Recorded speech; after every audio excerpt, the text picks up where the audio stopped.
Alright, we're going to look at one other operation that we can do with functions, and that's called function composition. And so it's going to have its own notation. We're going to use a little circle, an open circle, to indicate the composition. So this is different than multiplication. So I say f of g of x, or f composed with g of x, is f of g of x. So what we're going to be doing is we're going to be plugging it into g, and then we're going to get our answer, and then we're going to plug it into f. So this is valid provided that x is in the domain of g, which for us just means we're not dividing by 0 in Math 06. And g of x, the answer we get from g of x, is in the domain of f. So no division by 0 for us. Okay, so to give you an idea, if we start out in the domain of g, here's our x, and then it's going to send it to the domain of f. So there it is, g of x, and then we're going to get sent to the range of f, and we're going to get to our final answer of f of g of x.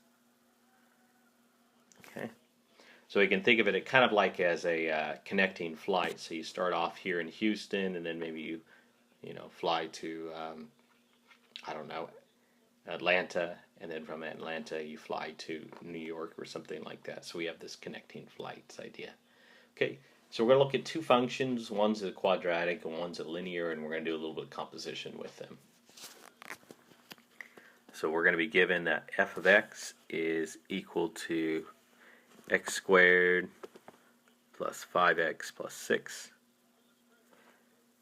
and g of x is equal to x plus 2, and we're going to find the fog, or f composed with g of x.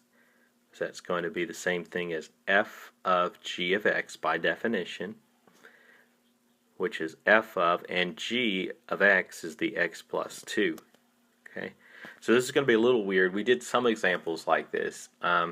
So your function f is going to take its input, square it, then it's going to add 5 times the input, and then it's going to add 6. Okay, so our input's not a number, it's x plus 2. So we'll put the x plus 2 there, and the x plus 2 there. Okay, so x plus 2 squared means x plus 2 times x plus 2. When I FOIL that, I'm going to get x squared plus 2x plus 2x plus 4, which gives me x squared plus 4x plus 4. Okay? So that's what happens when I square x plus 2 squared. So we're going to do all of that extra work right there, and then we're going to erase it. So here we have x squared plus 4x plus 4, and we're going to distribute the 5 to get 5x plus 10, and then we just have plus 6. Combining our like terms, we have x squared plus 9x's plus 20. Now if I wanted to find something, let's say I wanted to find f of g of 3, for example, we already have the formula for the composition, f of g of x. So we can go ahead and just plug 3 into it. So it'd be 3 squared plus 9 times 3 plus 20. So that's going to give me 9 plus 27 plus 20. And I think that's equal to 56. Okay.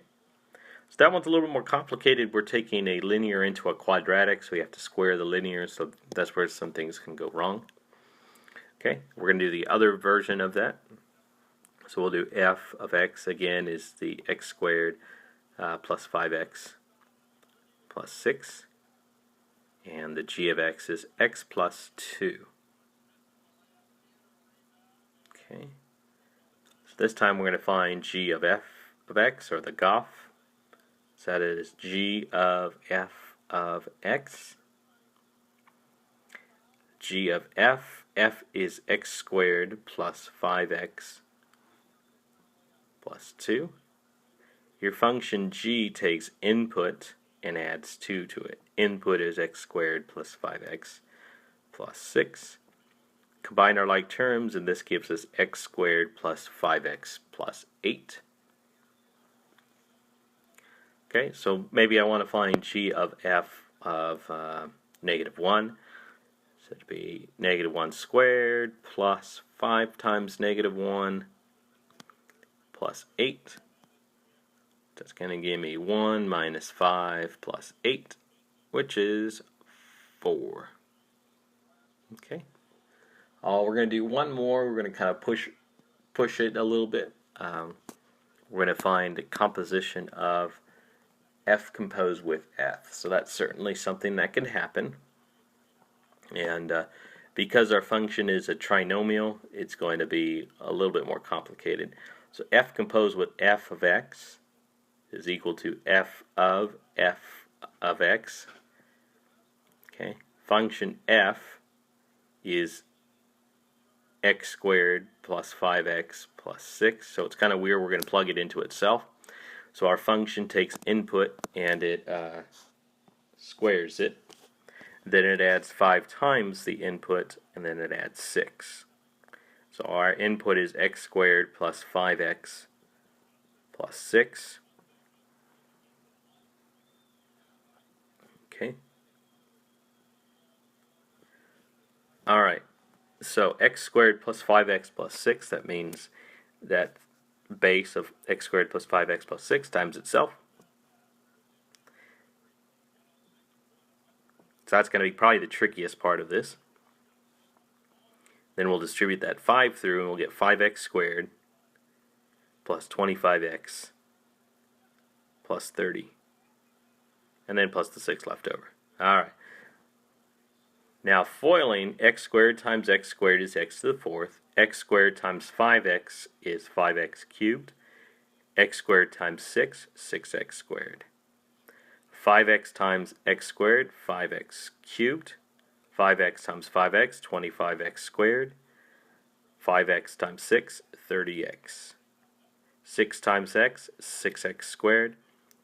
6 times 5x, 30x. 6 times 6, 36.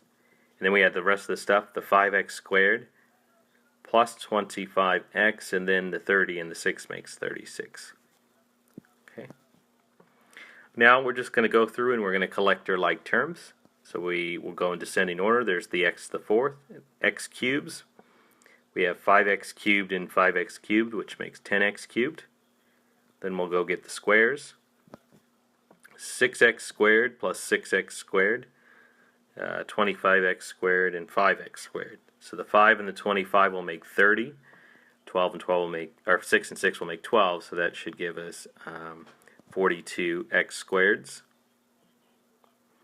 Then the x's, a 30, and a 25, so that should make us 85 x's.